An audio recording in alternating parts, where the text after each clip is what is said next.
Talkies நேயர்கள் அனைவருக்கும் வணக்கம். சிறுகடிக ஆசை ப்ரோமோ ரிவ்யூ பார்க்கலாம். ப்ரோமோ செம்ம ஒரு மாசான ப்ரோமோ அப்படின்னு தான் சொல்லணும். என்ன திரும்பவும் இந்த சத்யாவால் பிரச்சனை வருது. வாண்டா இந்த சிட்டி பார்த்தீங்க அப்படின்னா இப்போ மீனா குடும்பத்தில் பிரச்சனையை வந்து கிரியேட் பண்ணுறான். ஆக்சுவலாக இவனுக்கு பணத்தை திருடுறதுக்காக தான் முத்து போய் அடித்தார். இது தப்பு பண்ணுறான்றதுக்காக தான் மீனாவும் பார்த்தீங்கன்னா அவனை கேள்வி கேட்டாங்க. அதுக்காக இந்த சிட்டி சத்யாவை கைக்குள்ளே போட்டுட்டு மீனா குடும்பத்தை பழி வாங்குறதுக்கு, அதாவது முத்து மீனாவை பிரிக்கிறதுக்காக எல்லா வேலையும் வந்து பார்த்துட்டு இருக்கான். அப்படி தான் இப்போ ஜெயிலேருந்து வெளியே வந்தவன், நீங்கள் அக்காவோட கல்யாண நாள் தானே, நீ போய் கிராண்டாக மாதம் வந்து பண்ணுன்ற மாதிரிலாம் பணத்தை கொடுத்து அனுப்பி விடுறான். வீட்டில் இந்த ஃபங்க்ஷன் பார்த்தீங்கன்னா ரொம்ப சந்தோஷமாக தான் போயிட்டுருக்கு.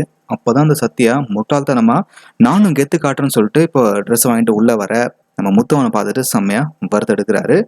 என்னதாங்க பிரச்சனை, ஏன் அப்படின்னா சண்டை போட்டுறீங்கன்ற மாதிரி நம்ம மீனாக கொஞ்சம் ஃபீல் பண்ணி பேச, அதுக்கப்புறமா அந்த உண்மையை முத்து சொல்ல வந்து அப்புறம் வந்து அதை மறுத்துருவாரு.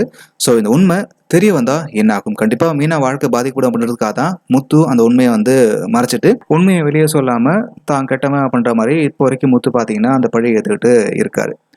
இது உண்மை தெரிய வந்தால் மட்டும்தான் முத்து தப்பு பண்ணல, இவன் தான் தப்பு பண்ணியிருக்கான் அப்படின்ற விஷயம் எல்லாத்துக்கும் தெரிய வரும். அதாவது குறிப்பாக மீனாவுக்கும் அவங்க அம்மாவுக்கும் தெரிய வரணும். அப்போ தான் முத்து தப்பு பண்ணல அப்படின்றத அவங்க புரிஞ்சுப்பாங்க.